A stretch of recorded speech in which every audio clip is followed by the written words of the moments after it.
Sejam bem-vindos a mais um episódio do Líder Medcast, o seu podcast de saúde de uma forma bem simples. Dr. Sidney. Tudo bem, Moisés? Tudo jóia. Mais uma honra estar aqui com vocês de novo. Líder Medcast, seu podcast de saúde. Não se esqueça, então, se inscreva no canal, ative o sininho para você ficar sabendo sempre das novidades, dos assuntos que estamos aqui filmando para levar para vocês. Saúde de forma adequada, sempre levada por profissionais de alto nível.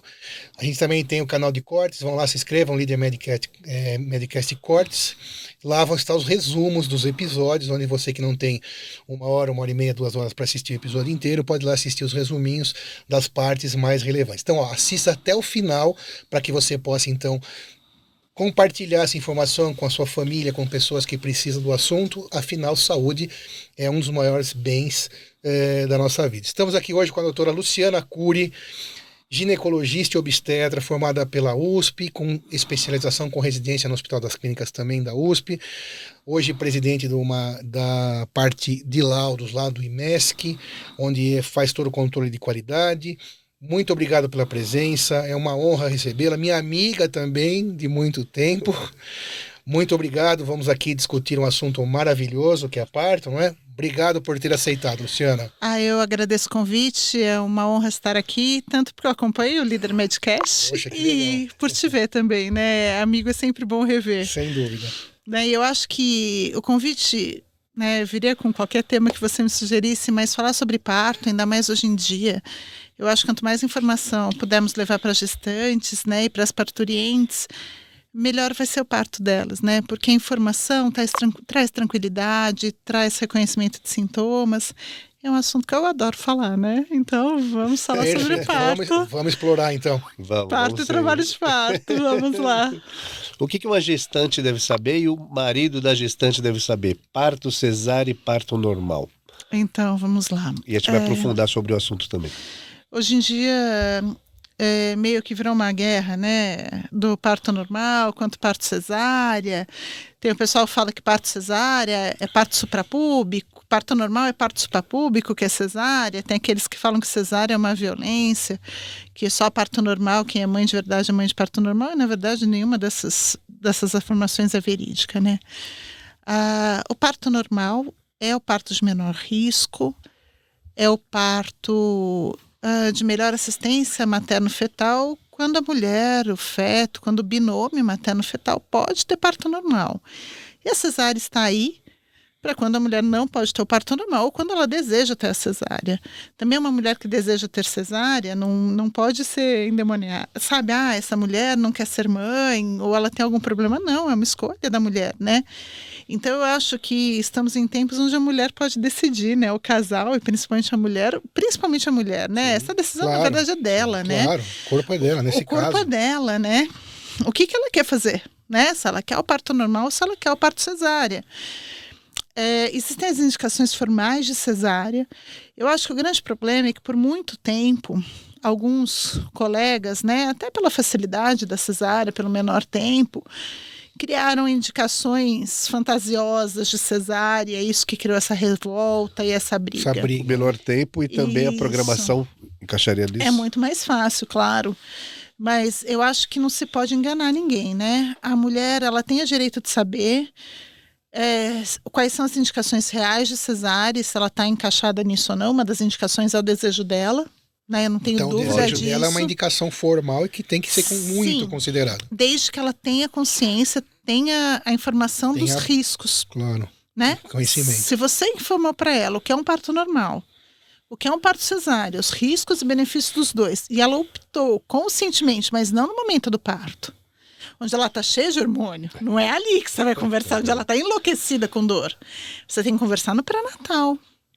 No começo da gestação. Sim, durante toda a gestação. Porque cada mês ela vai te levar uma dúvida diferente. Sim. Ela está no 3º mês de gravidez, mas já pensa em fazer cesárea. Aí você já conversou com ela os benefícios do parto normal. Aí, os riscos da cesárea. Ela vai chegar na casa dela, ela vai dar um Google. Sim. Ela vai falar com as amigas, ela vai falar com o esposo, vai falar com o pai, ela vai falar com a família. No 4º mês ela tem outras dúvidas. No 5º mês ela vai ter outras dúvidas. E tudo bem. Então, no momento do parto, ela já vai saber o que ela quer. Mas você não pode chegar numa mulher que está com dor, desesperada, desinformada, e aí, o que você quer? É claro que ela vai pedir a cesárea, né? Não é esse o momento. O momento é no pré-natal. E o pré-natal é onde se prepara para os 2 partos, tanto para o parto normal quanto para a cesárea. Eu adoro fazer parto normal, né? Eu sou suspeita para falar, mas eu faço cesárea feliz quando eu sei que é uma opção ou que é uma indicação.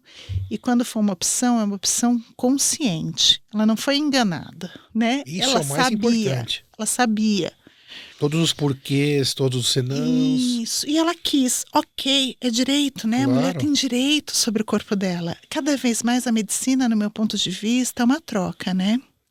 O que é obstetrícia, né? Vem de obstária. Obstária significa estar ao lado. Então, o médico que mais está ao lado, desculpa as outras especialidades, mas o médico que mais está ao lado é o obstetra. Está no nome, obstária, estar ao lado. Então, não cabe ao Desde médico, o começo. sim, ser o protagonista. Eu não sabia disso. Daí que Muito vem a legal. obstetrícia. O médico não é o protagonista, o médico é o auxiliar. Ele está ao lado. A protagonista é a mulher, né? E a gente tem que dar o protagonismo para quem é de direito, é dela. O que cabe a mim num pré-natal?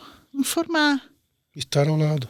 estar ao lado, fazer o que minha profissão me designou para fazer, estar ao lado.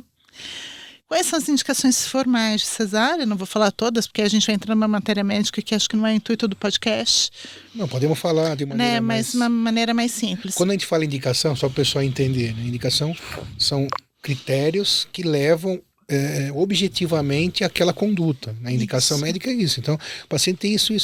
Então, essa conduta. Não é tão matemático assim, né, Luciana? Nem um pouco. Mas a gente tem que ter um norte. Então, É um protocolo. é um protocolo, isso. Então, Que muda sempre. isso aí, que é dinâmico, exato. Então, Quando nós nos formamos, era um protocolo. Hoje em dia é outro protocolo.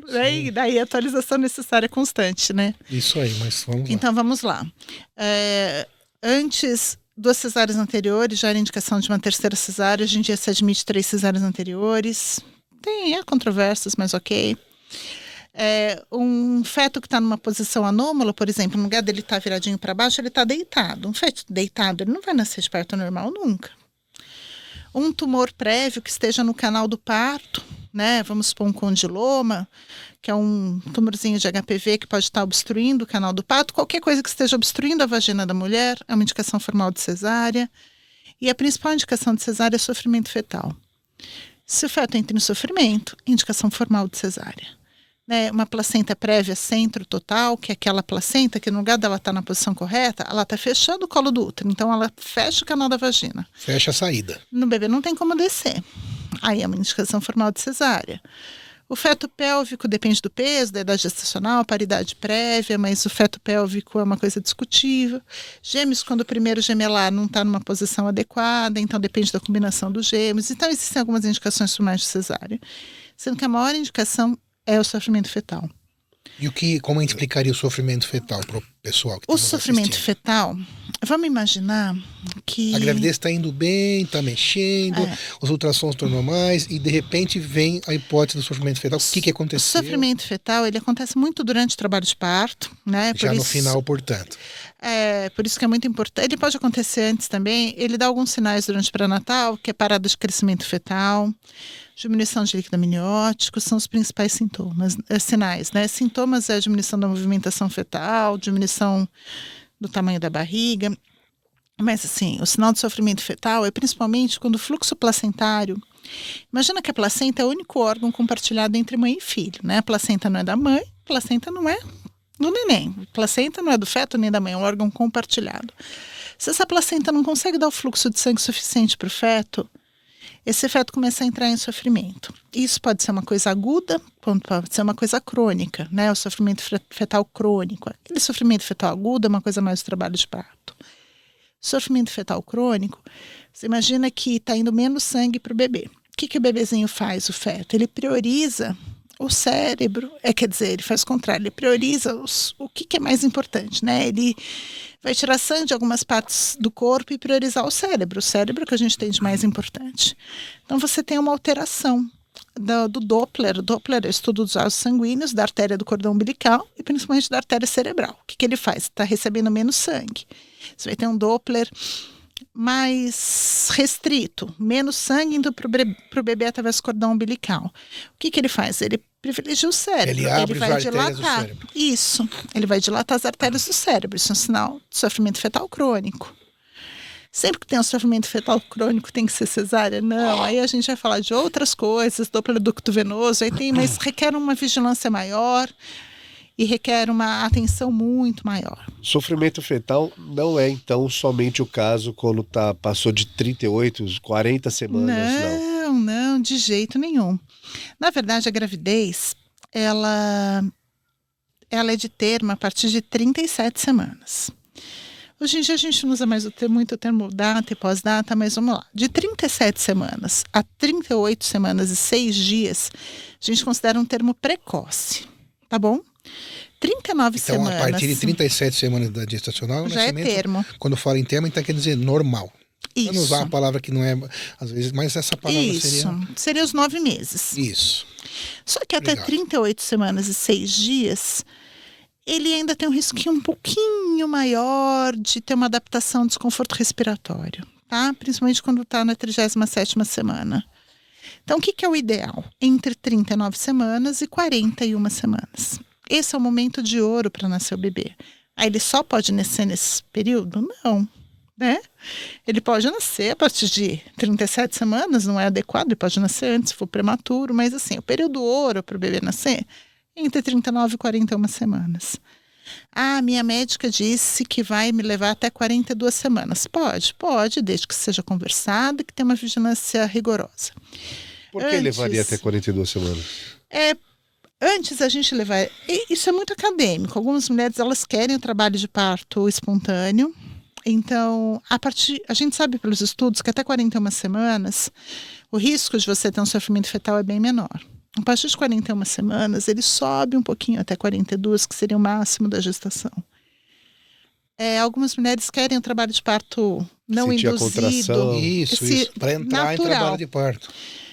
A partir de 41 semanas, que eu acho que é a data ideal, na minha opinião, para indução, uma coisa minha, Luciana, acha que se eu induzir 41 semanas está ótimo. A gente está falando de gestante sem fator de risco, tá? Sem diabetes, sem hipertensão, uma gestação que está perfeita. Mas algumas mulheres querem levar até 42 semanas. Isso é uma coisa que tem que ser conversada entre obstetra e gestante. Que é o limite máximo para que ela tem que saber dos haja riscos. Segurança no nascimento. Isso, mas o ideal mesmo é até 41 semanas. Podendo ir até 42. Quando você fala em indução, é fazer acontecer. Só para o pessoal poder entender através de medicações. Tá? É fazer acontecer o trabalho de parto. Porque tem o risco... Passou de 42 semanas, tem o risco tanto para a mãe como para o filho. Para o filho, né? Sim, não se passa, mas 42 semanas não dá. Aí acabou. 42 semanas vai nascer. A cesárea. Ou indução. Indução, desculpa. Isso. E uma pergunta também. Atualmente, qual é a idade gestacional onde você fala que é prematuro? Abaixo de 37? Então, 37 a 38 não é prematuro. Não é prematuro, é um termo precoce, não é prematuro. Então, 37 é a nota de corte para prematuridade. Se você for fazer uma cesárea agendada, tem que ser com 39 semanas para mais. Não se pode fazer antes. Entendi. Isso é uma coisa importante também. Por que 39 semanas? Porque é o termo completo. Não é o termo precoce. Mas aí teria que usar medicações para fazer uma maturidade pulmonar, mas na 37. Não se usa também. A maturidade pulmonar a gente faz aí até 35, 34 semanas. Depois de 34 não precisa mais, não. Entendi.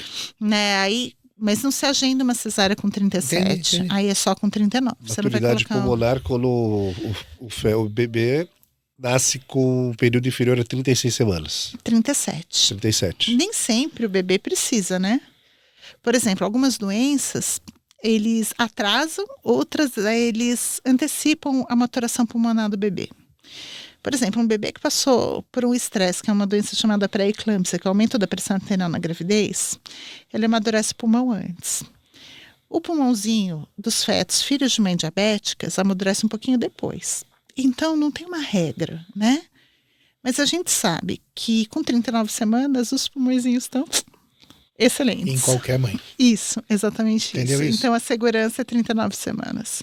A pré-eclâmpsia, que a gente até falou no podcast passado, ela é aumento da pressão arterial. Da pressão arterial. Isso. Da mãe. Da mãe. Mas ela tem repercussão em tudo, né? Principalmente pode ter diminuição de líquido amniótico, diminuição do crescimento fetal, pode levar à prematuridade, pode levar à eclâmpsia, que é a convulsão. É um quadro gravíssimo na gravidez. Altera aquele exame que a doutora Luciana falou, que é o Doppler. Né? Isso. Existe como diagnosticar diretamente, isso objetivamente. Entendi. Um dos perigos da gestação. A pré-eclâmpsia, ela dá a definição de pré-eclâmpsia é hipertensão, edema, que é o inchaço, e perda de proteína na urina a partir de 20 semanas de gravidez. Esse é o diagnóstico de pré-eclâmpsia. Então, a pré-eclâmpsia não é aquela hipertensão que se dá no começo da gravidez. Isso é hipertensão arterial crônica, é doença antes da gravidez. Entendi. Isso é importante saber. Agora, das fases do parto, o que eu acho importante saber? A gestante, ela precisa saber quando ir para a maternidade, né? Eu acho que essa é a maior dúvida que eu vejo no consultório. Assim, a partir de 27, às vezes até antes, a mulher com 27 semanas, a mulher começa a ter as contrações de treinamento, que são as Braxton Hicks. Essas contrações, elas são absolutamente indolores. Algumas pacientes sentem um discreto incômodo, isso varia muito da sensibilidade de cada mulher, né? Essas contrações são absolutamente normais e elas não mudam o colo do útero. Tem mulher que tem mais Braxton Hicks, tem mulher que tem menos Braxton Hicks. Elas são erráticas, assim, elas não têm uma sequência, sabe? Ela não tem um tempo de hora em hora, de meia em meia hora. Elas dão aqui, dão ali, param de dar, dão 4 de uma vez. Elas são erráticas, elas dão a gravidez toda. Tudo bem, normal, toda mulher tem. Algumas sentem, outras não sentem, tá tudo certo, né? Algumas mulheres se incomodam com isso e aí elas falam assim, eu tô andando, parece que o neném vai cair, né, no chão. Não cai, é só a sensação, né, da bacia abrindo, dos hormônios agindo, da musculatura ficando mais molinha, né, dos tendões amolecendo para poder passar o bebê, o feto. Isso são as contrações de treinamento. Esse nome é espetacular, hein? Contrações de treinamento. Isso, o Braxton Hicks. Só lembrava Hicks. de Braxton Hicks. A gente explica muito como contração de treinamento, que eu acho que fica mais fácil, sim, né? Fica mais adequado, né? Aí vocês já devem ter ouvido falar assim, eu conheci a minha vizinha, ficou 5 dias em trabalho de parto. Super com uma comum, semana em trabalho de parto. Com coitada. dor, etc., morrendo. Não, ela ficou 5 dias em pródromo de trabalho de parto. Então eu acho que isso é uma das coisas mais importantes da gente falar. O que é o pródromo de trabalho de parto? Pródromo de trabalho de parto, essas contrações de Braxton Hicks são imperceptíveis. O pródromo, ela já sente a contração. Mas são contrações que não têm um ritmo, elas não são ritmadas, elas são doloridas, mas ela continua fazendo tudo o que ela está fazendo. Se ela está vendo um filme, ela vai continuar vendo o filme, vai fazer, que incômodo, vai ver o filme. Elas são rápidas, elas duram uns 30 segundos. Elas não têm uma pressão muito forte. Mas elas estão ali toda hora. Elas não estão ritmadas, mas elas estão toda hora ali. Isso já é o pródromo, então. Isso já é o pródromo. Não são as Braxton Hicks, nem a de treinamento, que são bem esporádicas. Isso, Braxton Essas já têm Hicks, uma espécie de frequência. Elas têm uma frequência, mas não um ritmo. Sim. Elas não são ritmadas, mas elas já incomodam. Uhum. E elas já estamos falando de mulheres de termo, de 9 meses completos. Uma pergunta que veio, desculpa até interromper. Claro, imagina. A doutora Luciana falou em 27 semanas para começarem as contrações e treinamento, certo? Só que tem uma dúvida que todas as pessoas que a gente conversa tem, o pessoal que não é da área, essas questões das semanas e meses. É nada a ver com o nosso... Quer dizer, tem tudo a ver e nada a ver com o nosso assunto, mas como você explicaria de uma forma leiga para o pessoal falar, não, mas 9 meses, você tem a história dos meses lunares, como que você... Então, vamos Qual que é a relação de 27 semanas com meses? Dá para dividir por 4? Não. Mas me explica isso do jeito mais adequado para o pessoal poder entender. Não, eu falo que a primeira coisa que a gente divide por 4 é mãezinha apressada. Boa. Porque senão todos os meses seriam fevereiro, né? Que tem 28 dias, né? Sim. Então já vamos começar dividindo por 4,5, tá bom? Já não dá muito certo, já mas ajudou. já ajuda, 4,5. Porque senão estaremos no ano só de fevereiro, né? Sim. A gente começa a contar semanas. Por que semanas? Porque a gente não sabe o dia que o fetinho foi feito. Porque a ovulação ela pode ser um pouquinho errática, o espermatozoide dura aí 2 dias, 2 a 3 dias, o óvulo também, aí tem o tempinho que ele desce para implantar. Então, as semanas são contadas a partir do primeiro dia da última menstruação.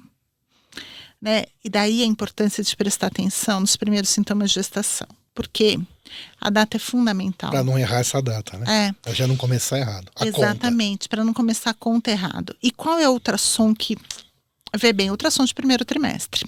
Para fazer a data exata. Exatamente. Adequada. Até 5 dias de diferença entre ultrassom de primeiro trimestre. Que é o Doppler que você falou? Não, ultrassom de primeiro trimestre é o ultrassom que a gente faz, ultrassom obstétrico normal, ou morfológico de primeiro trimestre, quando o bebê tem até 12 semanas. É o começo. Comecinho da gravidez, primeiros 3 meses. Essa data do ultrassom, se ela tiver 5 dias de diferença com a data que a gente calculou pela última menstruação, a gente considera menstruação. Se ela tiver mais que 5 dias de diferença, a gente considera a data do ultrassom. Com isso, a gente tem uma chance muito menor de errar a data do parto depois.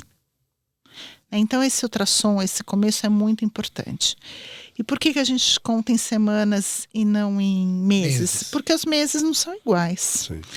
E se a gente começa a contar em meses, fica meio confuso. O que eu falo para gestantes, mais ou menos divide por 4,5. 40 semanas, de um jeito muito leigo, seriam 9 meses completos. Dividido por 4,5. Aí 20 semanas, 4 meses e meio. E daí ela vai tateando os meses que ela tá.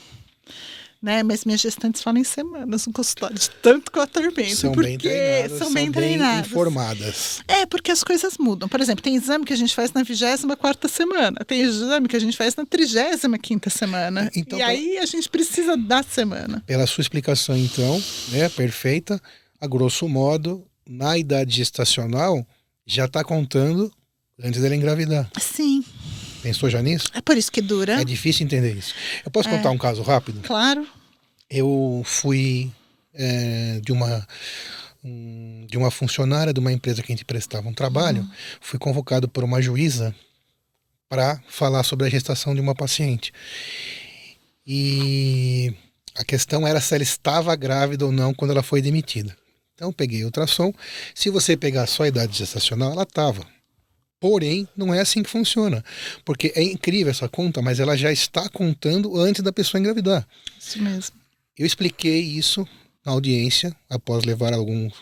Sente-se, por favor. Não sei se alguém aqui já teve a oportunidade de estar com o juiz. Você sabe que o negócio deve ser cruel. É cruel. Então, só falo o que eu pergunto, mas assim eu consegui explicar.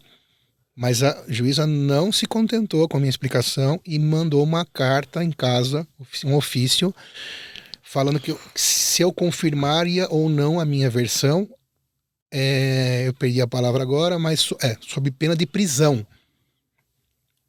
E eu, logicamente, eu tinha feito a coisa correta, eu confirmo totalmente.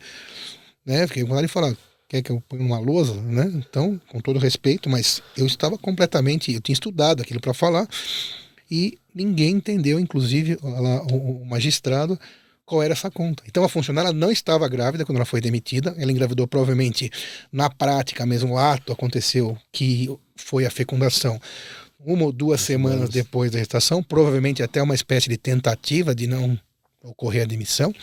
Você também faz perícia, às vezes você sabe como funciona isso, tanto quanto eu, né? A gente viu cada coisa estranha. Mas eu tô contando pela história das semanas, foi por isso que eu perguntei, porque isso é muito interessante. Então tá lá no seu ultrassom. Idade gestacional, 10 semanas. Quanto tempo faz na prática que você fecundou seu óvulo? Perto de 8 semanas. É isso. Né? Então, já estava contando antes de engravidar? Sim.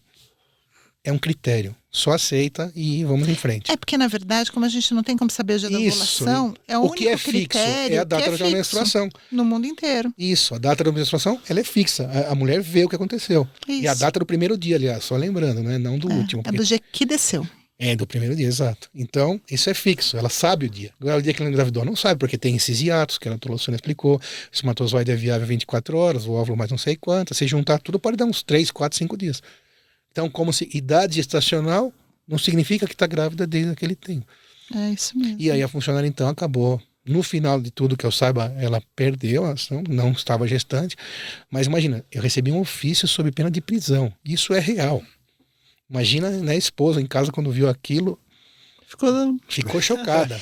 É que para quem é da área do direito, imagina, o juiz é uma autoridade, sim, né? Claro. E aí, ele também precisa ter segurança, né? Sim, claro. Então, para um juiz entender, nossa, mas o médico falou que estava grávida, mas não, né? Como tá aqui dá 10 semanas e não estava fazendo 10 semanas a conta para trás. Então, é por isso. Porque não se conta do dia que ficou gestante. Conta. Essa é só uma definição. É uma definição. Uma definição da obstetrícia, ponto final. E a gente não está acostumado, né? Ficar na frente de autoridade, assim, a gente está acostumado em hospital, né? Outro ambiente, mas eu fui para ajudar e acabei, né? Claro, com todo respeito aqui a todos eles, pelo amor de Deus. Mas foi um fato real isso. Né? É isso. A justiça trabalhou desta forma e eu obedeci sempre tudo, lógico. E o fato do juiz ter questionado também e seguiu, né, a sua orientação. Também prova a preocupação do magistrado em não fazer... e ter certeza absoluta. E ter certeza da justiça. E a obstetrícia tem muito isso, porque nem sempre... A obstetrícia, essa é uma parte meio triste, né? Você pode fazer tudo certo, mas você não pode garantir resultado. Né? Às vezes você faz tudo certo e o resultado não é o esperado. E isso é muito difícil, às vezes, do magistrado... Não do magistrado, né? Da sociedade entender, né? Mas, enfim... Vamos voltar lá ao trabalho de parto. Mas volta, então eu perguntei por isso, para o pessoal entender. Então, 27 semanas começam as concentrações. Mais ou menos, pode ser até antes. Então, essa questão das semanas é importante para a sua continuidade. Isso. E lembrar que, então, as semanas gestacionais é muito importante fazer ultrassom de primeiro trimestre, assim, porque é isso que vai nortear todo o pré-natal e o parto, assim, isso facilita muito a vida de todo mundo. Isso é bem importante. Lembrar que a gravidez mesmo tem... Porque senão, imagina, vai 42 semanas, dariam 10 meses, né? Quase. Exato. Isso que eu tentava explicar também às vezes. 40 semanas se divide por 4 já dá 10 meses. Então não é assim que se conta. Nós ficamos grávidas 9 meses. Isso aí. Então começa a contar um pouquinho antes, justamente por não saber a data da ovulação, não ser uma data fixa, né? Nem da ovulação, muito menos da fecundação. Porque não é que você teve a relação que você fecundou naquele dia. Você pode fecundar no dia seguinte. Por causa da viabilidade. Isso. Então tem esse... Aí para se padronizar, é mundial. Sim. É o primeiro dia da última menstruação. Então, é o tempo de gravidez, não é o tempo de nenê. Isso. Boa. Tempo de gravidez como definição, não o tempo de nenê existente. Isso, é tempo de gestação. Dá para calcular o nenê existente também? Em geral, então, se fizer uma regularidade, dá para... você pode supor, de acordo com os ciclos menstruais anteriores. Ou se ela souber o dia também daria. Do coito, Sim, se for um coito único. Sim. Né, mas aí... Ou dia da ovulação, através de exames de prova de... do muco cervical. Isso, mas mesmo assim, é o teste Bini. A gente não usaria. Não usa, não faz porque sentido. Tudo que a gente tem de protocolo é baseado na última menstruação. Exato. Muito bem. Essa contração de Braxton Hicks, então, ela não tem esse incômodo do pródromo, né? O pródromo, como é que você sabe que você está em pródromo? Toma um banhão quente, sabe? O trabalho de parto de verdade, a dor não passa. Você pode fazer o que você quiser. Se tomar um banho quente, tomar um chazinho quente, precisar para o parceiro, né? Ou para a parceira, fazer uma massagem, falar e passar, é pródromo. Né? O trabalho de parto, ele não passa com banho. Né? Ele não passa com uma massagem. E o pródromo pode durar quantos dias? Pode durar algumas horas, pode durar um dia, pode durar uma semana. Aí os 5 dias em trabalho de parto que a gente ouve falar, ela ficou 5 dias trabalhando, não, ela ficou 5 dias em pródromo. Mas o pródromo acompanha de dor também. É dor, mas é uma dor tolerável e é uma dor de curta duração. E ela não tem o ritmo adequado também, ela não é ritmada. Ela não é a cada 10 vezes, mas vem várias vezes, é isso. E a pessoa está agendada a cesárea e começou a ter esse tipo de contração. Na verdade, ela vai ter. Se for pródromo, tudo bem. Tudo bem. O pródromo, necessariamente, daí ele evoluiu para o trabalho de parto. A gente só não sabe em quanto tempo, sim. Mas o pródromo não some. Então, pródromo, a próxima fase é a fase, né, ativa do trabalho. É assim, a fase do trabalho de parto, né, que é a fase da dilatação, a gente também divide em duas. A fase de latência e a fase ativa. Depois do pródromo, vem aquela fase de latência de trabalho de parto. O que é essa fase de... Então, o pródromo não precisa ir para o hospital, tá tudo certo. A fase de latência é quando o seu organismo vai falar assim, olha, agora você vai entrar em trabalho de parto. A fase de latência, o trabalho de parto, ele não vem abruptamente. normalmente, ele tem essas fases. A fase de latência, geralmente você tem 2 contrações a cada 10 minutos. São contrações dolorosas, mas não absurdamente dolorosas. São dolorosas, ok, mas já incomodam. Né? É aquela hora onde a mulher já liga para o obstetro, se ela tem uma enfermeira, né, na equipe, que a enfermeira já vai para casa para ouvir o coraçãozinho do bebê. Então, ela é uma fase onde não é obrigatório dilatar o colo do útero, mas a gente tem o que a gente chama de esvaecimento, às vezes. O que é esvaecimento? Imagina que o colo do útero é uma boia de braço. Sabe aquelas boias de braço de criança? Imagina que é uma boia de braço bem cheia, mas que nem cabe o braço da criança, de tanto que você encheu. Imagina ela toda cheia assim. O esvaecimento, você vai murchando essa boia, ele vai afinando, até que fica bem fininho. É quase isso, o colo do útero, né? Essa fase daí do esvaecimento. Isso pode começar a acontecer nessa fase de latência. Essa fase de latência pode durar algumas horas, mas tem relatos de até 20 horas. Então, antes de dilatar... Ela vai até 3 centímetros. Vai ser. Isso nas primíparas, né? Nos primeiros filhos. Nas mulheres com segundo filho não é bem assim a história. Sim. É que é meio... Ela vai acontece meio que... Mas essa fase de latência é aquela fase antes da fase ativa, onde você já tem uma contração ritmada, geralmente 2 em 10 minutos, elas já são dolorosas, elas já incomodam e elas já estão te avisando, olha, você vai entrar em trabalho de parto agora. Essa já é para ir para o hospital. Se você tiver uma equipe que você consiga falar com o seu obstetra, tem uma enfermeira que vai até a tua casa... Olha, não é tão necessário, mas ela precisa de um acompanhamento. Mas você pode ir no hospital ver se esse bebê está tudo bem, se tiver menos de 3 centímetros, voltar para casa. Por que a gente não gosta de internar nessa fase? Quanto mais tempo internado, maior o risco de virar cesárea. Porque já está no hospital? É porque a mulher se cansa. A equipe se cansa. Todo mundo se cansa. Até a dona da Kombi, no caso, a dona da Até Kombi. A dona da Kombi, exatamente isso. Que é a que tem que decidir, né? Exato, todo mundo está cansado. Imagina você ficar 20 horas lá na fase de latência, nada acontece. Qual é a contração de que sai correndo, as de filme?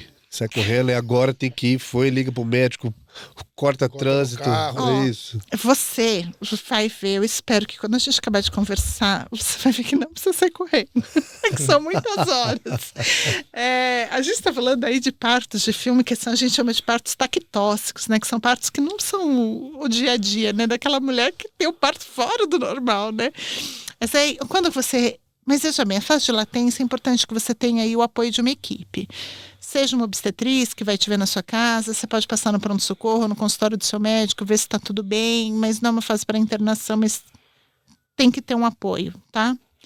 Não é para você ficar só em casa.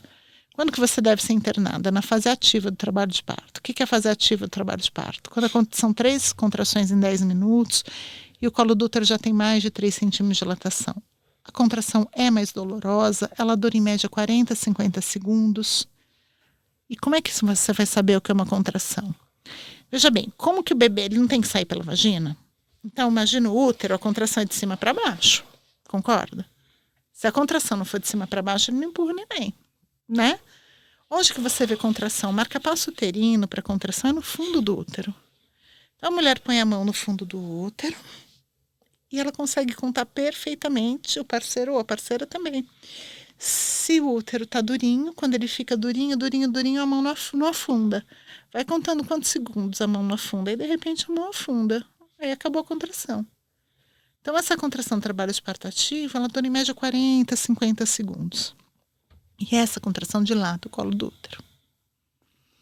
Quantas horas um trabalho de parto pode durar na fase ativa? Eu brinco que só a natureza sabe, mas assim, uma média, que nem...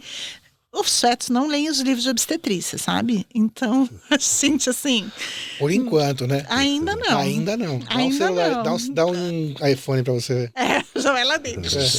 Não, mas ainda eles não leem, né? Aí a gente fala que que primeiro filho, né? Primíparas, em média, de 0,8 a 1 centímetro por hora de dilatação. E nas multíparas, mulheres que já tiveram partos normais, mais ou menos 1,5 centímetro por hora. Pode durar mais? Pode.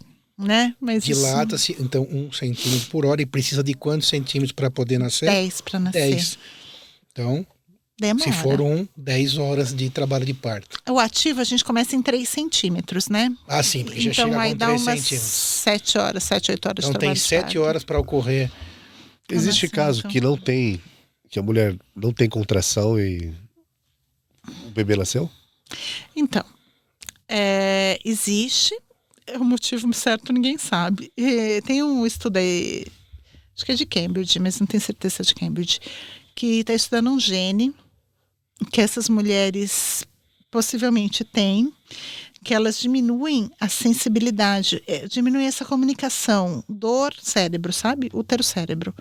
Então parece que essas mulheres têm um gene diferente, tipo um defeitinho, é uma sorte, né? Um defeitinho de fábrica, assim, que tem uma menor comunicação. Mas isso é muito raro, né? Não é o dia a dia, né? Não é o que a gente vê no dia a dia.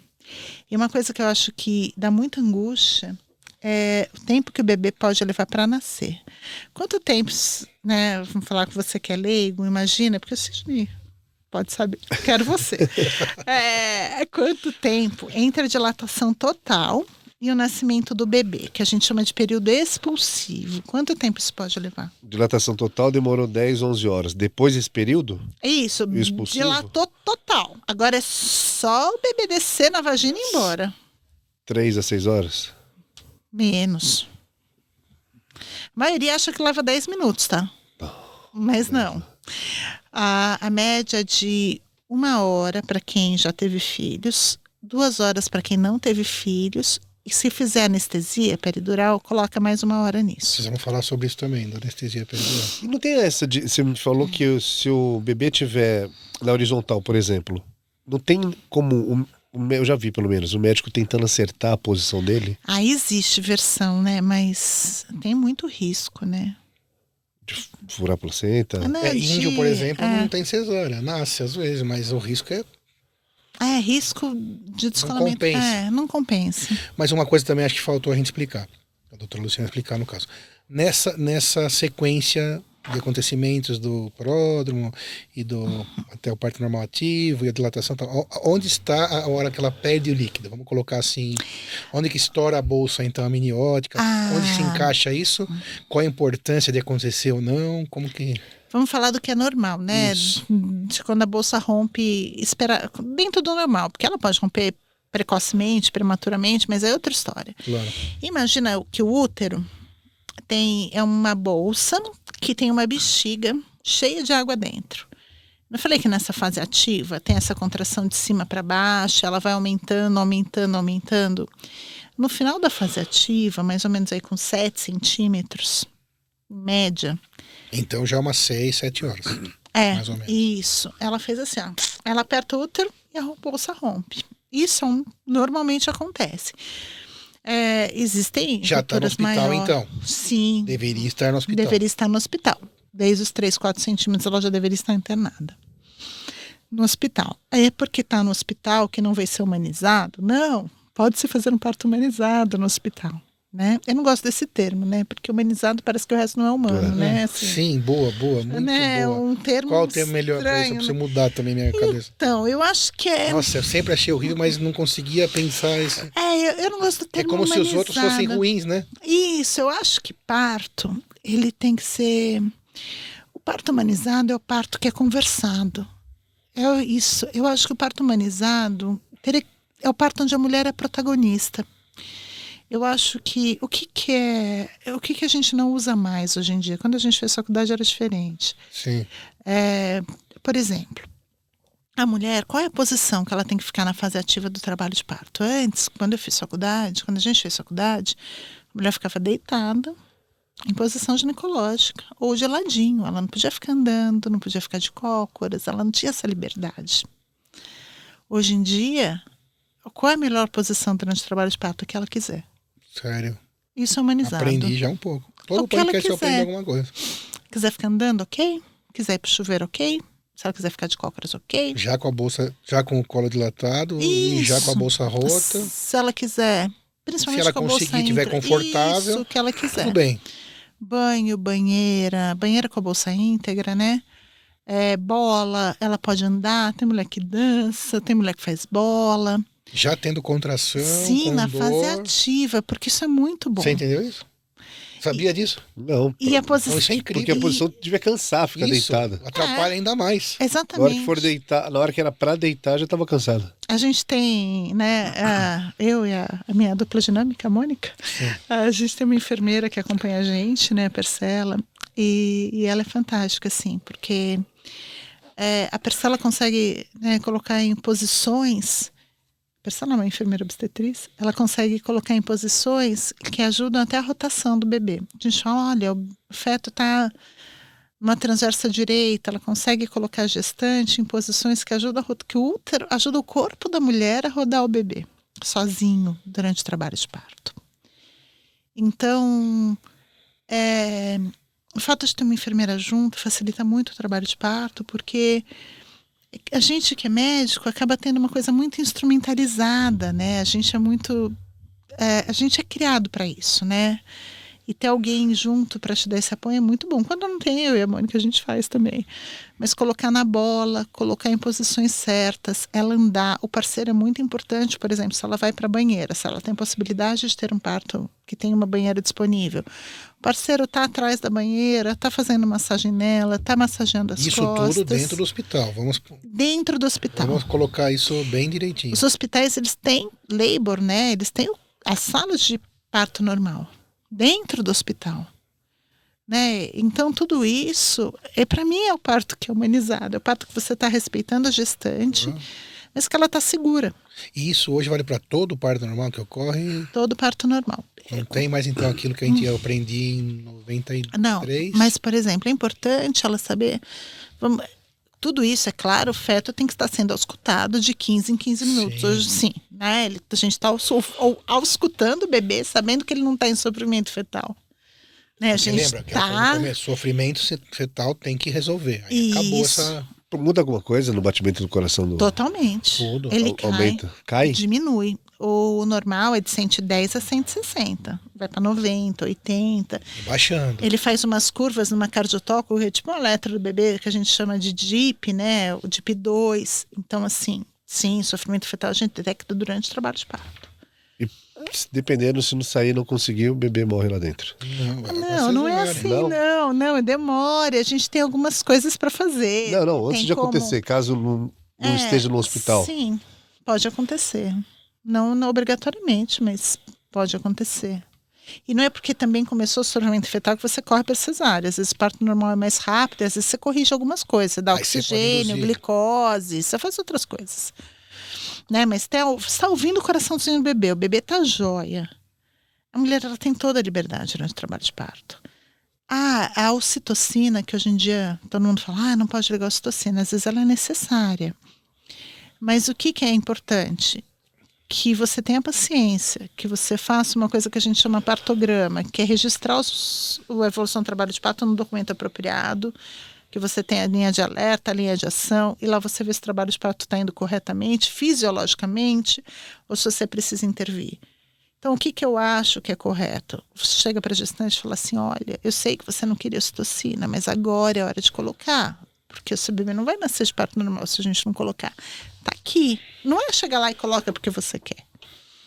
A protagonista não é você, é a gestante. Antes era mais assim, né? O médico a gente só colocava. Pronto. Em todas a gente põe a ocitocina. Mudou. Mudou a medicina. Mudou. Sim. A episiotomia. Antes a gente fazia em todo mundo. Hoje em dia a gente não faz. Né? Porque a gente sabe que esse tempo que o bebê leva... A epísio a gente fazia muito para adiantar o período expulsivo, né? A gente sabe que esse tempo mais demorado, que o bebê vai se encaixando para o período expulsivo, vai acomodando o períneo, vai dando um risco menor de laceração. Mas, às vezes, pontualmente, é necessário a episiotomia. Então, é importante que a gestante participe dessa escolha. Qual é a posição da gestante do teu bebê? A posição que for melhor para ela. Tem gestante que quer ter bebê na banqueta.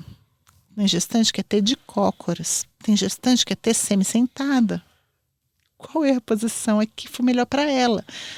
Às vezes a gente faz parto com ela de lado. Ou porque é melhor de lado. Também. Ou na posição ginecológica, se ela assim quiser. Sim. Então, hoje em dia, ela tem que saber das posições que ela pode escolher. E o parceiro está do lado, a parceira, o familiar está do lado o tempo inteiro. né? Para quê? Para que possa participar desse momento, para que ela tenha segurança. Né? Nasceu, tá tudo bem com o bebê, você não vai clampear o cordão e ligar o cordão, né?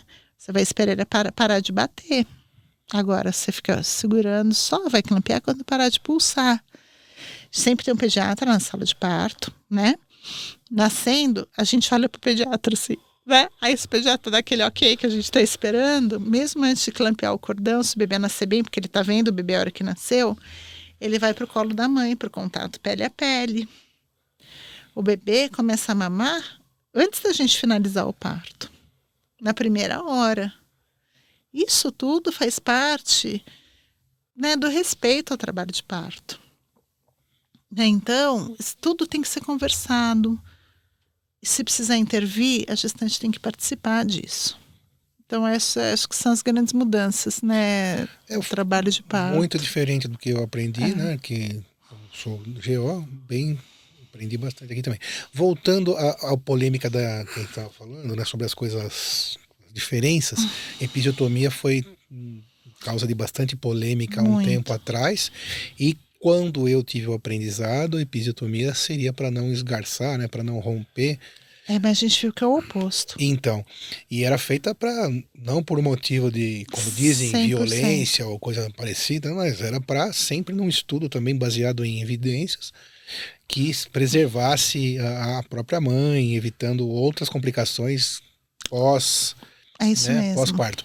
Porque então hoje os estudos comprovam o contrário. Isso. Imagina, antes a gente fazia isso para que primeiro abreviar um pouquinho, né, do período expulsivo, porque era diminuir isso, porque era na verdade que a gente achava que era correto, né? Sim, claro. E a gente acreditava que fazendo a episiotomia, que é um cortezinho, imagina que tá a vagina da paciente, a episiotomia é um corte na oblíqua para o lado direito, tá? Lateralzinho para oblíqua do lado direito. A gente acreditava que ali você guiava a laceração para que ela não pegasse o ânus e o reto. Laceração é um esgarçamento, né? Um rasgo, pela força do bebê. Aí os estudos mostraram que, na verdade, fazer a episiotomia aumenta o risco de laceração.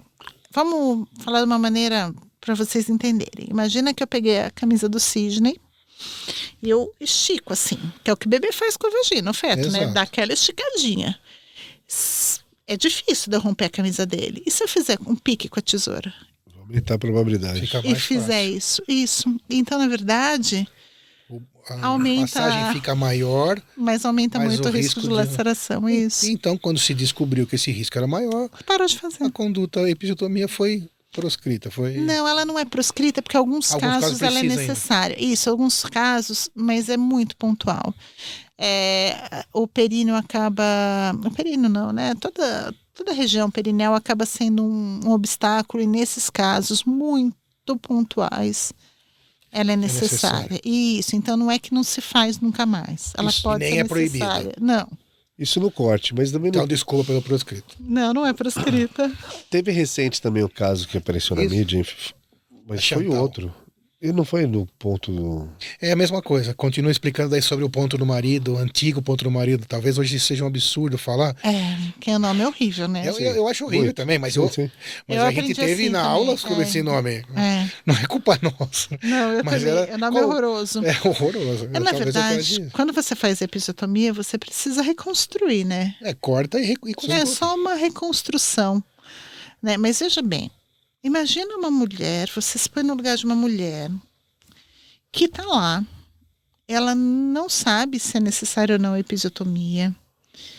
Aí, vão lá, fazem a episiotomia nela sem falar para ela o motivo, se é que era necessário. Esse é o grande erro, né? Que assim, é um susto para ela e não basta, não viu o caso que vocês estão falando. Aí fala assim, eu vou dar um pontinho pro marido. Aí de matar, né? Pensa bem. Tudo que a gente não precisa, né? Sim. É tudo que a gente, como mulher, não precisa. Quando a gente ouve nossos pais falando algumas coisas, né, ou os nossos avós, a gente quase cai da cadeira. É isso. Mas é assim mesmo, não tem problema. Falar ponto do marido deve, para quem hoje está na faculdade, deve ouvir até eu falando, mas não tem problema. Foi assim que eu aprendi e eu vi. E é super estranho. Hoje eu consigo entender isso, né? Mas não tem problema. A gente nunca teve o dolo de fazer com que isso é chamado assim por ser. Não.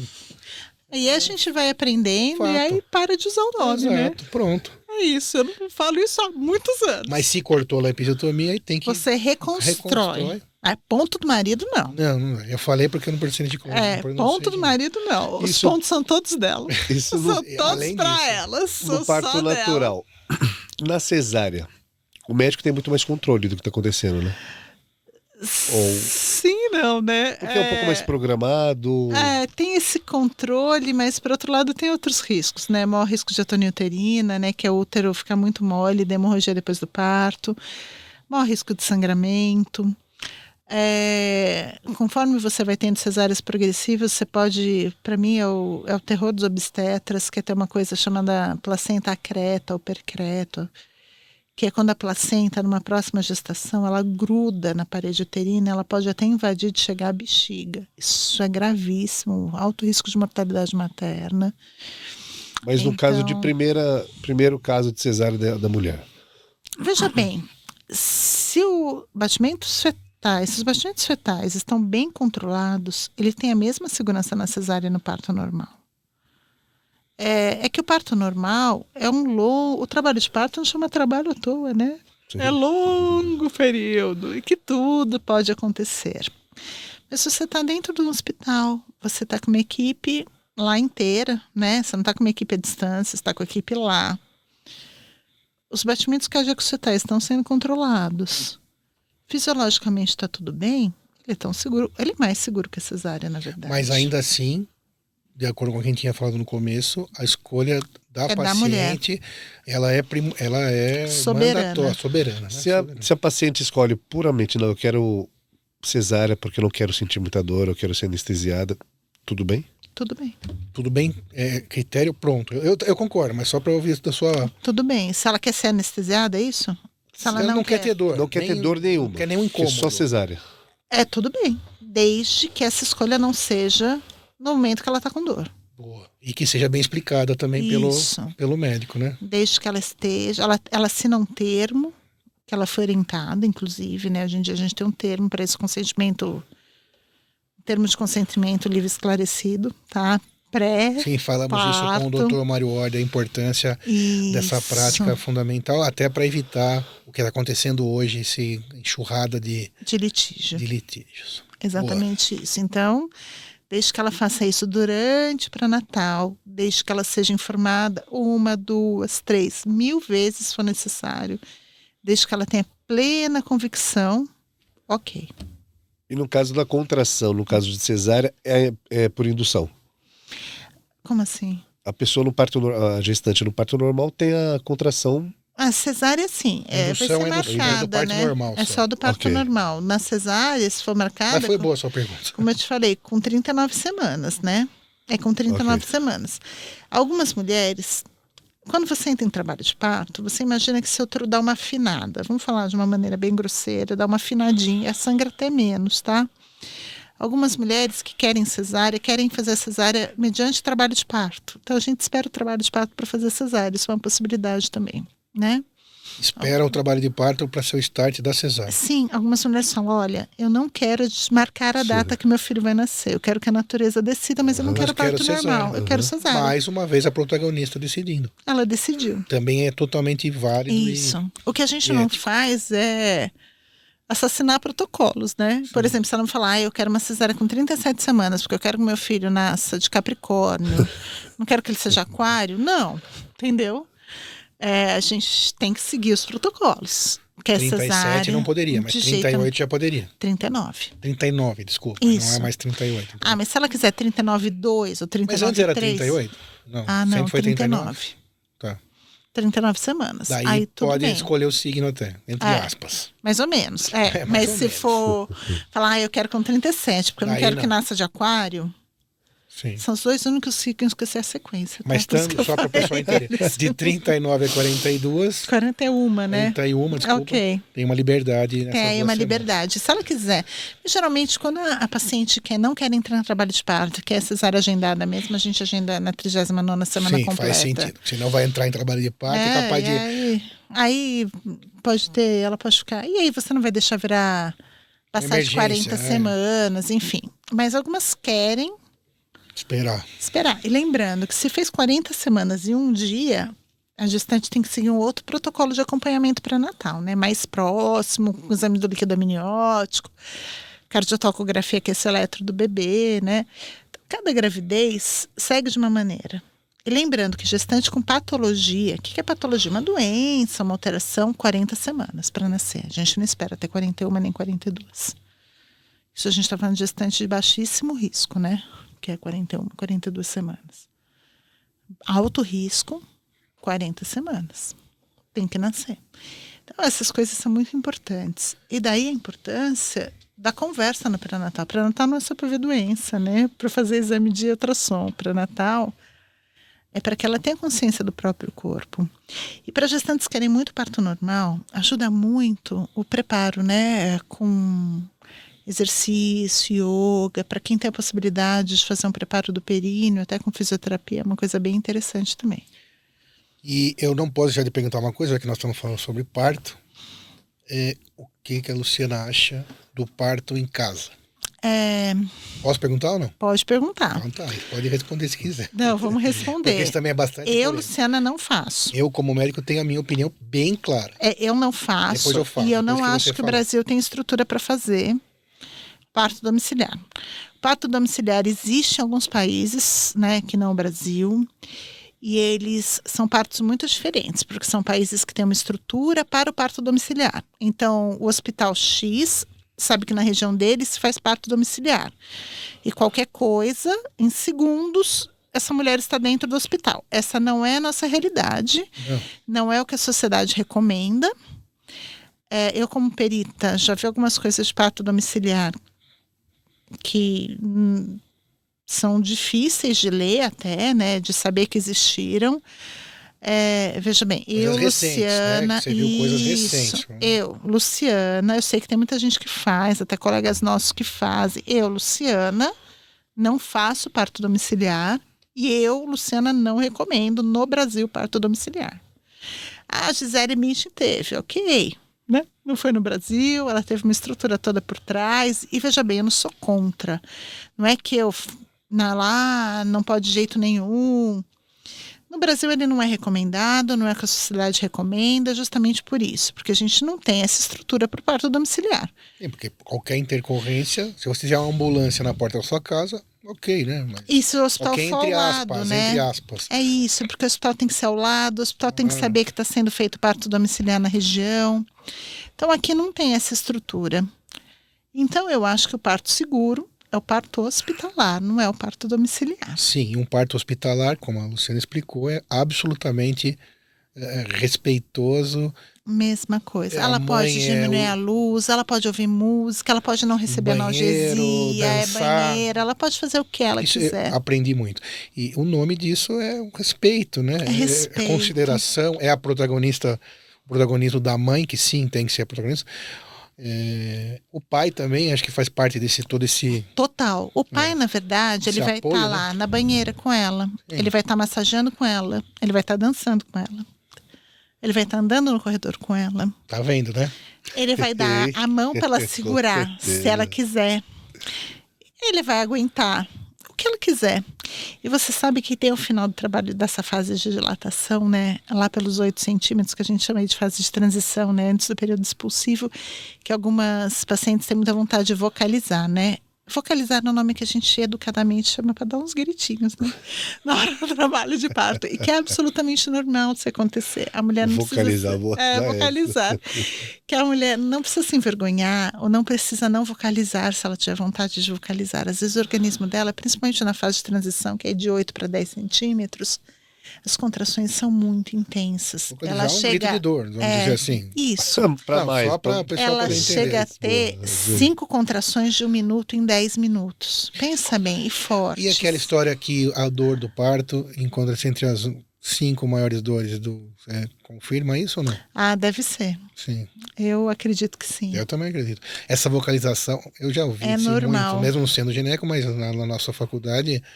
E tudo bem. Interno tinha que fazer pelo menos 10 partos naturais. Isso. A gente participou disso, 10 cesáreas. Então todo aluno de lá acabou participando. E tudo bem se ela vocalizar, claro, entendeu? Claro. E o marido tá ali para ouvir. E apoiar. Aí ela pode comer durante o trabalho de parto, né? Que é uma coisa super importante, assim, não se usa o jejum, né? Ela come o que ela quiser. Dá para comparar ou deixar próximo dor de pedra dos rins com dor de parto? Então, uma coisa que a gente não tem como medir, né? Diz a lenda que sim, mas como é que a gente vai medir, né? Boa pergunta. A gente tá falando agora sobre a dor, mas e a história da analgesia? Isso. Como a gente poderia explicar para as pessoas qual o risco, se é sempre, se não é sempre, se é uma escolha? A analgesia dentro do normal. É uma escolha. Tem mulheres que querem analgesia, tem mulheres que preferem ter o filho sem analgesia, né? Que é a peridural que a gente usa, né, durante o trabalho de parto. O que é o ideal da analgesia é que ela não seja muito precoce, né? É claro que, como eu te falei, mais uma vez, a mulher é a protagonista, né? Mas quanto mais próxima essa fase de transição, né, dos 8 centímetros, 7 centímetros, for analgesia, melhor. Quanto mais próximo ao derradeiro. Por quê? Porque a analgesia, ela consegue andar com a analgesia, ela consegue, mas ela já está um pouco mais restrita, né? Porque ela está com catéter nas costas. A analgesia de parto, ela consegue andar, tá? Ela não é anestesiada, né? Uhum. E aí o anestesista, ele vai complementando. Mas quanto mais para o final, melhor. E quem são as mulheres que conseguem ficar mais tempo com a dor? Porque a dor, na nossa sociedade, ela é sempre ligada ao sofrimento, né? Olha o que você comparou, a dor da pedra nos rins, né? A dor do parto, na verdade, ela não é uma dor sem fim. Ela é uma dor com data marcada para acabar. E a hora que acaba, vem o nascimento do seu filho. Então, emocionalmente, a dor é diferente no trabalho de parto. A dor da pedra nos rins, você não aguenta ficar 5 minutos com ela. Você quer qualquer coisa na sua veia. Você nem pergunta o que é, só fala, pode dar para o médico. Porque aquilo é uma doença, né? Não tem um final feliz. Exatamente. Quer dizer, o final feliz isso. É a retirada de uma pedra, né? Então, isso, que final é esse, né? A dor do trabalho de parto tem outro contexto. Então, se a mulher está bem trabalhada durante o pré-natal... Toda a gestação. Isso, essa dor, ela não é vinculada a sofrimento. Eu não estou falando que não dói. Dói muito. Mas é outro sentimento, é outro propósito. Mas com essa analgesia, a dor é zero ou é quase zero? Ela é quase entender. zero. Porque também, se você dá uma analgesia que você tire totalmente, né? Não, por isso que é muito importante ser um anestesista acostumado com obstetrícia. Não é qualquer anestesista que pode anestesiar trabalho de parto. Por que tem mulheres que não querem, fora por opções, sei lá, de crença ou opções tão pessoais? Porque tem mulheres que não acham necessários. Porque assim, a analgesia, ela é maravilhosa, mas ela dá alguma limitação. Você consegue andar, você consegue fazer várias coisas, mas você tem alguma limitação com ela. Né? O trabalho de parto pode demorar um pouquinho mais. E essa liberdade de você poder ter o bebê, mesmo com a analgesia, dá para ter o bebê na banquetinha, que muitas gostam, dá para ter de lado, dá para andar, mas ela restringe um pouco e pode deixar o período expulsivo um pouco mais prolongado, pode prolongar um pouco o trabalho de parto. E algumas mulheres lidam muito bem com a dor do trabalho de parto. Escolha também, eu acho. E a escolha. Respeito à escolha. Isso. Elas lidam bem, elas querem ter toda a sensação do bebê passando, do alívio. É um ritual completo, né? É a experiência completa. E seguro nesse caso. Sempre estando seguro. dentro do hospital. Isso, por isso que eu acho do parto domiciliar, você fala assim, que no domicílio tem menos estresse. Mas se você tá num labor room, com banheira, claro que não é igual a sua casa, mas você tá com banheira, você deixa a luz, você não vai deixar a luz acesa o tempo todo, você deixa aquela luz mais da penumbra. Ela pode levar as músicas que ela quer ouvir. Tem o acompanhante. Tem o familiar junto, o acompanhante junto. Ela pode tomar sorvete. Comer. Elas adoram tomar sorvete em trabalho de parto, sorvete de limão. Elas mais pedem sorvete de limão, porque eu não sei, mas sorvete de limão. Elas podem tomar sorvete, elas podem comer, elas podem conversar, podem tirar foto. Elas podem fazer tanta coisa legal, né? Que elas querem um momento, que é único, né? É delas. É único. Sem dúvida. A gente não tem como tirar isso delas. Né? Não deve tirar, né? Não tem, não. Nem pense em tirar isso delas. E aí é uma escolha. Por outro lado, tem mulheres que não querem passar por isso. Que elas querem a coisa agendada, elas querem ter o bebê de cesárea, tudo bem também. Essas mulheres não são menos mãe ou são piores do que a outra. Tá tudo certo, né? É assim. Ou talvez com uma boa explicação, considerando que o parto normal vai ser, entre aspas, mas com poucas aspas, eu acho, melhor para a mãe fisiologicamente, né? A recuperação muito melhor, dor no pós-parto muito menor, risco de infecção muito menor. O convencimento, não sei se é exatamente essa palavra, a explicação facilita a decisão. Mas, voltando, se a mãe escolheu, tá tudo escolhido. Tem que respeitar, total. Né? Se a mãe escolheu e não fere os protocolos, tá tudo certo. Estando dentro do possível. E é isso. E é tudo uma questão de conversar, né? No fundo, o protagonista, mais uma vez, é o paciente, que a gente fala aqui em todos os podcasts. Né? Tudo que a gente fala aqui, né, Luciana? Eu falar sobre mama ou sobre cirurgia bariátrica. Então, quando o médico não pensa no paciente, já começou tudo errado. Isso. Esse é o foco do médico, tem que ser o paciente. O custo-benefício é baseado na decisão e no bem-estar, na qualidade de vida, no risco, em tudo do paciente. Fugiu disso, complica a decisão e, né, não estaria eu faço parto desde o 3º ano de faculdade, que a gente fazia estágio na maternidade que nem existe mais, que virou um hotel. Hoje em dia eu tô louca pra conhecer, que era a maternidade de São Paulo. Então eu vou falar que há quase 30 virou anos... um hotel? Acho que sim, acho que na internet. Há quase 30 anos eu trabalho para as mulheres, né? Minha vida é cuidar de mulheres, assim, sou uma mulher que cuida de mulheres, assim, exerço a sororidade, né? Acho que nós mulheres devemos sempre apoiar as outras e não no sentido de ser melhor ou ser pior, a gente só luta por igualdade que ainda não existe, né? Eu tenho um casal de filhos, uma menina que faz medicina, um menino que faz engenharia, mas eu gostaria que o mundo desse a mesma oportunidade para os dois e ainda talvez não seja assim, né? E é por essa igualdade de oportunidades que a gente luta tanto, e eu te falo que há 30 anos eu dedico minha vida a cuidar de mulheres e adoro o que eu faço. E justamente para isso, né? Para que a gente tenha na medicina, que é onde eu posso atuar, o respeito, né? Se eu como mulher não puder respeitar outra mulher, né? Alguma coisa está errada nesse mundo. Sem dúvida. E isso, obstar é estar ao lado. E a função do médico, na verdade, nunca foi de cura, né? Mas de melhora de qualidade de vida. Sim, e a cura, se der para fazer, melhor ainda. Mas a gente não tem esse poder sobre a vida e sobre a morte, né? Ou sobre a cura. A gente tem em usar o que é melhor, os melhores recursos disponíveis e o nosso conhecimento. Então, quando alguém fala, logo o médico vai ser substituído por robô, eu acho difícil, porque no médico tem o toque, no médico tem o ouvir, o olhar. O olhar. Então, eu acho que a obstetrícia é muito sobre isso, assim. Sem dúvida. Trabalho de parto, o parto tem muito sobre o outro, né? Muito mais que sobre a gente. Independente das minhas convicções ou do que eu fiz ou faria na minha gestação, quando eu tive meus filhos, isso não interessa, porque eu, Luciana, mãe, fui uma pessoa. Eu, Luciana, médica, eu não sou protagonista, eu sou auxiliar, eu sou quem está ao lado. Eu acho que é esse o grande segredo aí da obstetrícia, que a gente vai aprimorando, né, com o passar do tempo. Perfeito. A gente sempre toca aqui num assunto também, em todos os episódios, sobre o SUS, né?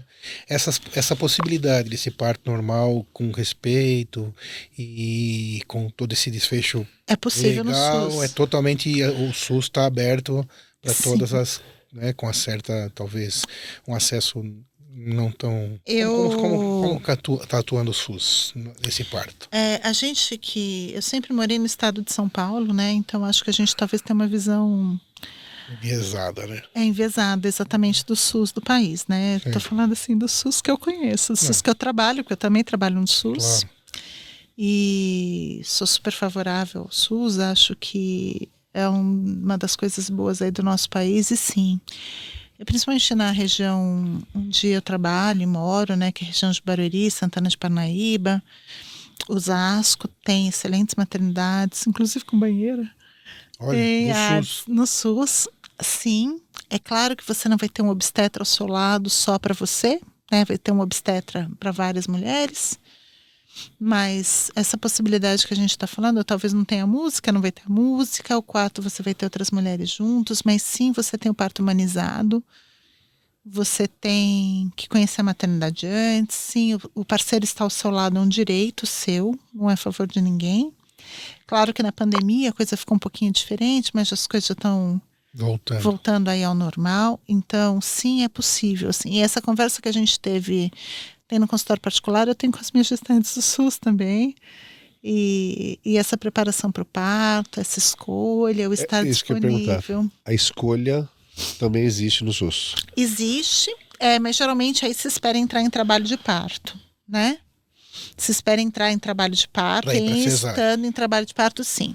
Mas as pacientes que já falam que querem cesárea desde o pré-natal, toda consulta a gente conversa sobre todos os riscos e os benefícios dos 2 partos. Eu não empurro o parto normal para ninguém. Eu só acho que ela tem que ter a consciência. O conhecimento, né? Para poder escolher direito. Como tudo na vida, né? Exatamente isso. Mas sim, isso é possível no SUS também. É claro que acho que a gente não está falando do SUS do país todo, né? Sim, também os profissionais são diversos, né? Isso. Não é tudo HC, não é tudo bom, não é tudo bom. Não é tudo Escola Paulista, não é tudo Santa Casa, né? Tem lugares que... Não. Por exemplo, lá em Jundiaí, onde a Gi faz medicina, ela me fala que tem serviço de obstetrícia de primeira, né? Que é um dos maiores alunos, que era até uma professora nossa que montou a doutora Lenir. Então, assim, lá é uma faculdade que é da prefeitura, apesar de ser particular, e que eles atendem no SUS. Então, quando tem um hospital escola envolvido, também é diferente. A qualidade vai lá em cima, né? É isso. Então, eu acho que... E tem muito lugar bom. Santana de Parnaíba fez uma maternidade recente. Então, eu acho que a tendência é que a gente lute para que todas as mulheres, independente do poder social, de onde elas tenham parto, elas tenham parto... Eu não gosto do humanizado. Elas têm um parto como deve ser, sabe? Humanizado no sentido de olhar para ela, né? Respeitá-la em todos os aspectos. Ouvi-la, assim. né? Isso. Humanizado também, eu concordo. Você é uma palavra estranha, difícil, mas assim, porque pode se levar para o outro lado, né? Que o contrário não é, né? E o humanizado é isso, é respeito, né? E a gente não está falando de nada difícil. É respeito. Não. É o básico. É o básico. É o básico. É o básico, mas muito antes o médico mandava e o paciente obedecia, né? Que bom que mudou. Hoje em dia é uma troca. Sim, mas tudo bem também, porque antes era assim. Antes era assim, mas agora não é mais. Se percebendo que não é mais, e as coisas que meu avô falava não fazem nenhum sentido mais, e tudo bem. Mas ele estava na dele, né? Fazendo o que foi ensinado.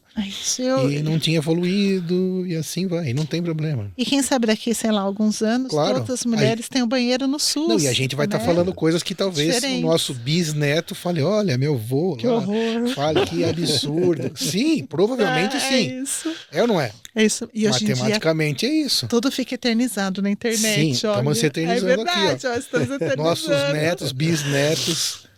Gente, não era eternizado. Eu tô agora até agora aqui me martirizando por ter falado do ponto do marido. Não devia ter falado. Mas eu falo e assumo porque aprendi daquele jeito. Não tem mais.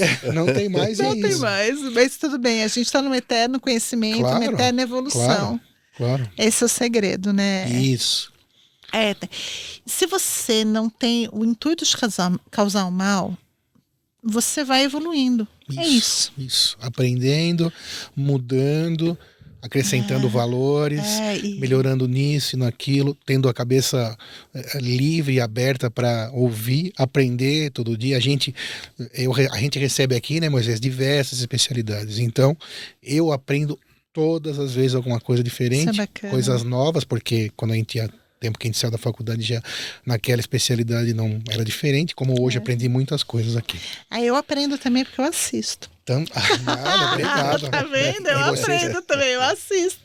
Mas é isso. E lá no SUS, em Barueri, eu tô há mais de 20 anos. Lá realmente o SUS é top, hein? E lá bom. Eu vou ao shopping, eu vou a algum lugar, meus filhos falam assim, você parece popstar, todo mundo te para. Que legal. Gente, mas é isso, né? Quando você tá 20 anos trabalhando para a comunidade... Sim.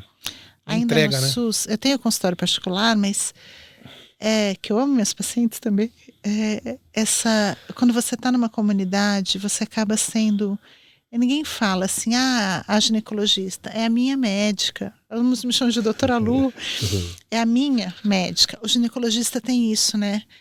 Meu marido, ele é publicitário, ele falou isso para mim, eu não tinha notado. Ele falou, Lu, você viu que quando se referem a você, todo mundo fala assim, porque é a minha médica.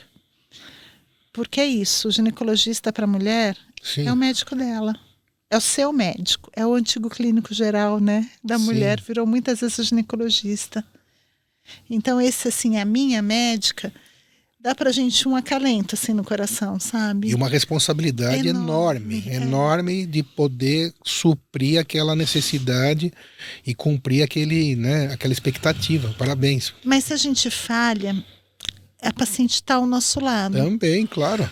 Porque ela entendeu que você tentou fazer o melhor. Ótima. Sim. É isso, é a parceria. Sem dúvida. Então, o trabalho de parto para os futuros papais e para as futuras mamães é a parceria, é a família, é o obstetra, são geralmente 2, né? A enfermeira ou a doula, né? Para as equipes que optam pela doula. O parceiro ou a parceira. Lembrando, todos nós, segundo plano, a gestante no pedestal. Perfeito, concordo 100%. É isso, eu acho que esse é o trabalho de parto que deve ser, né? Bom, espetacular a nossa conversa. Luciana é uma pessoa muito especial, de verdade. Obrigada. Não tenho nem palavras para agradecer a honra da sua presença. Obrigado por dividir aqui seus conhecimentos. A Luciana, na época da faculdade, ainda é uma referência na profissão, mas na faculdade era uma referência também na sala de aula.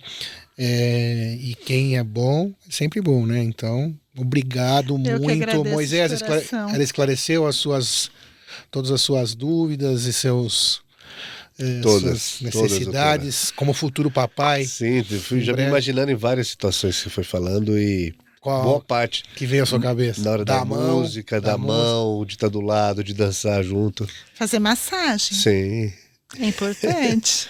Mas tirei todas as dúvidas minhas como do preparado. Muito obrigado, doutora. Imagina, eu que agradeço. Obrigado, Luciana, de verdade, uma honra. Obrigado por ter aceitado aqui, oferecer o seu tempo aqui para o pessoal que precisa ouvir.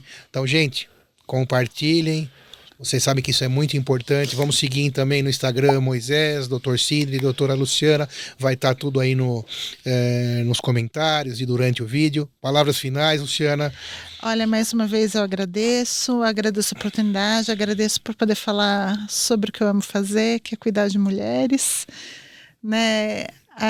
Agradeço a oportunidade de falar sobre o respeito, sobre a sororidade, sobre o papel do médico de estar ao lado. Estou à disposição sempre que precisarem. Sidney, foi muito bom te rever, prazer em conhecer a todos.